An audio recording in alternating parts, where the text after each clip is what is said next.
परशुराम ने कर्ण को यह श्राप क्यों दिया कि सबसे जरूरी समय में तुम्हारी सारी विद्याएं तुम्हें छोड़ देंगी? परशुराम को अपने प्रिय शिष्य भीष्म के खिलाफ युद्ध की घोषणा क्यों करनी पड़ी?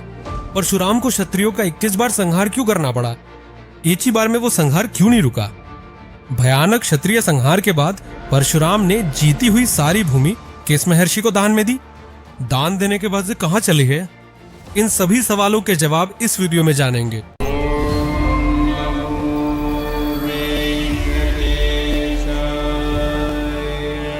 पिता की मृत्यु और मां का दुख देखकर परशुराम ने उसी क्षण एक भयानक प्रतिज्ञा ली।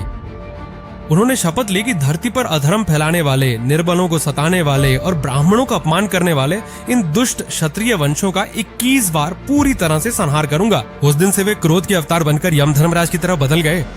परशुराम की ये प्रतिज्ञा केवल क्रोध से उत्पन्न नहीं हुई थी। जब संसार में क्षत्रिय धर्म क्षीण होकर केवल अहंकार और अन्याय का प्रतीक बन गया था, तब धर्म की स्थापना के लिए लिया गया ये निर्णय था। परशुराम ने अपना दिव्य फरसा धारण कर भयानक युद्ध के लिए तैयार हो गए। ये भयंकर कुल्हाड़ी उन्होंने भगवान शिव से वरदान स्वरूप प्राप्त की थी। उनकी शक्ति का सामना कर टिक पाने वाला कोई नहीं था। अपनी प्रतिज्ञा को निभाने के लिए उन्होंने धरती पर अन्याय कर रहे राजाओं और क्षत्रिय वंशों को खोज खोज कर 21 बार संहार किया। पुराणों में कहा गया है कि उनके हाथों मारे गए क्षत्रियों के रक्त से 5 सरोवर बन गए थे। उन्हें चमत्कार पंचक कहा जाता। इस महासंहार का उद्देश्य क्षत्रियों का पूरी तरह नाश करना नहीं था, बल्कि क्षत्रिय धर्म को छोड़कर केवल भोग और अहंकार के लिए जीने वाली दुष्ट शक्तियों को धरती से हटाना था। हर संहार के बाद अगर बचे हुए क्षत्रिय फिर से अन्याय करते तो वे फिर आकर उन्हें दंडित करते थे। परशुराम का युद्ध कैसा होता था, इसके बारे में श्रीमद् भागवत में व्यास महर्षि ने इस प्रकार लिखा है। अहंकार में अमानवीय व्यवहार करने वाले कार्तवीर अर्जुन के सामने परशुराम का खड़ा होना ही प्रलय का पहला क्षण था। एक और अपार तपोबल से शिवजी से वर प्राप्त कर परशु धारण किए क्रोधाग्नि की ज्वालाएं उगलती आंखों वाले परशुराम, दूसरी ओर 1000 हाथों की शक्ति और दत्तात्रेय के वरदानों से मदमस्त क्षत्रिय अहंकार। कार्तवीर अर्जुन ने अपनी हजारों भुजाओं को फैलाकर एक साथ हजारों अस्त्र, शूल और बाणों की वर्षा परशुराम की ओर कर दी। उन अस्त्रों की मार से आकाश ढक गया और सूर्य की रोशनी भी फीकी पड़ गई। लेकिन परशुराम जरा भी विचलित नहीं हुए। उन्होंने अपने दिव्य फरसे को आकाश में बवंडर की तरह घुमाया, जिससे कार्तवीर्य अर्जुन के सारे अस्त्र तिनके की तरह बिखर गए। इसके बाद परशुराम सीधे युद्ध में कूद पड़े। उनकी चालें प्रचंड हवा से भी तेज थीं। जब व्यास महर्षि ने फरसे के इस्तेमाल का वर्णन किया तो वो अत्यंत भयानक प्रतीत होता है। शत्रु के रक्षक कवच, अंग, हड्डियां सब कुछ फरसे ने बिना भेदभाव के चीर डाला। कार्तवीर्य अर्जुन ने अपनी हजारों भुजाओं में अस्त्र शस्त्र पकड़कर सिर के ऊपर उठाकर जितना अहंकार दिखाया, उससे कहीं अधिक भयानक था वो दृश्य जब परशुराम का फरसा उन भुजाओं को एक एक करके काटता गया। उन 1000 भुजाओं के कट जाने के बाद शक्तिहीन होकर बचे कार्तवीर्य अर्जुन पर धर्म से विमुख एकमात्र राजा के रूप में परशुराम ने अपने फरसे को प्रचंड रूप से चलाकर उसका सिर धड़ से अलग कर दिया। वहीं पे वो अग्नि शांत नहीं हुई। इसके बाद जब जमदग्नि महर्षि को अमानवीय तरीके से मारने वाले कार्तवीर्य अर्जुन के पुत्र प्रतिशोध के लिए आए, तब परशुराम का क्रोध और भी बढ़ गया। पिता को खो चुके उस उग्र रूप के सामने वे पुत्र केवल प्रकाश के सामने पिघलने वाली बर्फ की तरह दिखाई दिए। जब परशुराम का रथ रणभूमि में आगे बढ़ा, तब धरती कांप उठी। उनका किया गया युद्ध केवल शक्ति का प्रदर्शन नहीं था, ये पिता के प्रति भक्ति और प्रतिशोध से मिलकर उत्पन्न हुई प्रलय थी।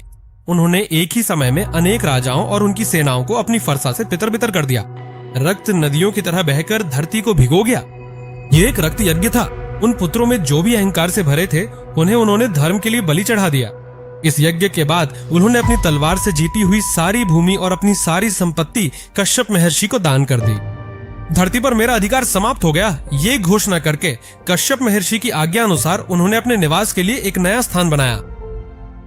दान देने के बाद परशुराम मानव लोक से निवृत्त होकर दक्षिण में स्थित महेंद्रगिरी पर्वत पर तपस्या करने चले गए।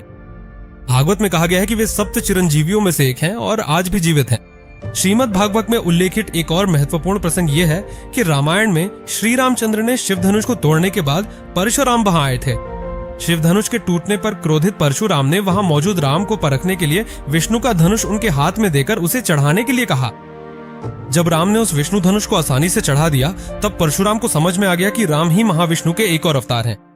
अहंकार छोड़कर परशुराम ने राम को प्रणाम किया और अपने तपस्या में लौट गए। क्षत्रियों के संहार के बाद परशुराम ने अपना जीवन पूरी तरह तपस्या, ज्ञान का उपदेश और धर्म की स्थापना के लिए समर्पित कर दिया।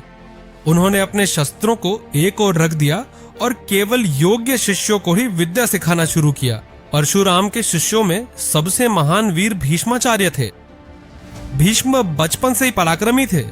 उन्होंने वशिष्ठ महर्षि से वेदों को और अन्य देवताओं से विभिन्न दिव्यास्त्रों को सीखा, लेकिन परशुराम से अस्त्र शस्त्र विद्या में, विशेष रूप से दिव्यास्त्रों के प्रयोग में पूरी तरह से प्रशिक्षण प्राप्त किया। भीष्म और परशुराम के बीच गुरु शिष्य का संबंध अत्यंत पवित्र था। भीष्म ने परशुराम के बराबर की अस्त्र विद्या और पराक्रम को अपना लिया था। जब भीष्म काशी नरेश की पुत्रियों अंबा, अंबिका और अंबालिका को स्वयंवर से लेकर आए, तब अंबा ने अपनी प्रेम भावना शाल्वराज के प्रति प्रकट की। भीष्म ने उसे शाल्वराज के पास भेजा, लेकिन शाल्वराज ने उसे अस्वीकार कर दिया। पराजित और अपमानित अंबा ने तय किया कि वो अपनी इस दुर्दशा के लिए जिम्मेदार भीष्म से बदला लेगी। अंत में अंबा ने परशुराम की शरण ली और भीष्म द्वारा किए गए अन्याय के बारे में उन्हें बताया। हालांकि भीष्म परशुराम के शिष्य थे, लेकिन अंबा के साथ हुए अन्याय को सहन न कर पाने के कारण परशुराम ने भीष्म को न्याय करने या फिर अपने साथ युद्ध करने का आदेश दिया। गुरु के साथ युद्ध करने की इच्छा न होते हुए भी क्षत्रिय धर्म की रक्षा के लिए भीष्म ने उस युद्ध को स्वीकार किया। गुरु और शिष्य दोनों ने समान पराक्रम के साथ अपनी सारी शक्तियां लगाकर 23 दिनों तक भयानक युद्ध किया। उनके युद्ध का पराक्रम धरती और आकाश को हिला दिया। आखिरकार देवताओं के कारण यह युद्ध बिना किसी की जीत के समाप्त हो गया। परशुराम के जीवन की सबसे दुखद घटना कर्ण को श्राप देना थी। कर्ण, जो कि एक सूत पुत्र था, चाहता था कि वो अर्जुन से भी बड़ा वीर बने। महावीर परशुराम केवल ब्राह्मणों को ही अस्त्र विद्या सिखाते हैं, ये जानकर कर्ण ने अपनी क्षत्रिय जाति छुपा ली और खुद को एक गरीब ब्राह्मण विद्यार्थी बताकर झूठ बोला और परशुराम के शिष्य बन गया। परशुराम ने कर्ण को ब्रह्मास्त्र सहित अत्यंत शक्तिशाली दिव्यास्त्रों का ज्ञान और उनके रहस्य सिखाए। एक दिन गुरु परशुराम थककर कर्ण की जांघ पर सिर रखकर सो रहे थे। उसी समय एक भयानक कीड़ा आके कर्ण की जांघ को गहराई तक काटने लगा और खून बहने लगा। गुरु की नींद में खलल न पड़े, इसलिए कर्ण ने उस भयानक दर्द को भी सहन किया। अपने शिष्य की अद्भुत सहनशीलता को देखकर परशुराम जी जागने के बाद उस खून और उस पीड़ा को देखा। इतनी सहनशीलता और सहने की शक्ति केवल एक क्षत्रिय महारथी को ही संभव है। ये सोचकर वे क्रोधित हो गए। उन्होंने तुरंत कहा, अरे तू सच बता, तू ब्राह्मण नहीं है, तू क्षत्रिय है या किसी और वंश से संबंध रखता है? झूठ बोलकर मुझसे विद्या सीखी है? ऐसा कहकर उन्होंने गुस्से में पूछा। सच बताने वाले कर्ण पर परशुराम ने गहरी निराशा के साथ श्राप दिया। तूने मुझसे जो भी विद्या झूठ बोलकर सीखी है, वो सब ज्ञान तुझे सबसे ज्यादा जरूरत के समय, जब तेरी जान को खतरा होगा, तुझे छोड़ देगा। वो ब्रह्मास्त्र चलाने की विद्या तुझे याद नहीं आएगी। इसी श्राप के कारण महाभारत युद्ध में कर्ण के महान अस्त्र, खासकर ब्रह्मास्त्र, सबसे जरूरी समय पर काम नहीं आए। फिर भी परशुराम ने कर्ण पर दया दिखाते हुए उसे एक विजय धनुष भेंट किया और आशीर्वाद दिया कि उसकी वीरता कभी कम नहीं होगी। परशुराम ने क्षत्रिय संहार पूरा करने के बाद पृथ्वी का दान कर दिया और अपने जीवन को स्थायी योग साधना और तपस्या के लिए समर्पित कर दिया। पुराणों में कहा गया है कि वे महेंद्रगिरी पर्वतों पर तपस्या कर रहे हैं।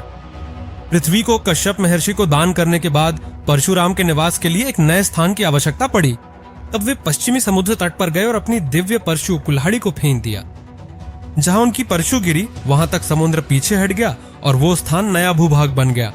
ये नया भूभाग ही आज का केरल और कुछ कोंकण क्षेत्र के रूप में प्रसिद्ध हुआ। इस क्षेत्र को परशुराम सृष्टि या परशुराम क्षेत्र कहा जाता है। ऐसा विश्वास है कि उन्होंने इस भूमि की रचना कर वहां 6 प्रमुख मंदिरों की स्थापना की थी। परशुराम अवतार को महाविष्णु के उग्र रूपों में से एक माना जाता है। पुराणों के अनुसार कलयुग के अंत में महाविष्णु द्वारा धारण किए जाने वाले कल्कि अवतार के गुरु परशुराम ही होंगे और वे उन्हें युद्ध विद्या में प्रशिक्षण देंगे, ऐसा कहा गया है। इसके माध्यम से परशुराम की चिरंजीवी तत्व और ज्ञान की परंपरा आगे बढ़ती है, ऐसा भविष्य पुराण में कहा गया है। ये थी परशुराम की कहानी। ये वीडियो आपको कैसा लगा कृपया कमेंट जरूर करें। साथ ही आप किस तरह की वीडियो देखना चाहते हैं ये भी कमेंट में बताएं।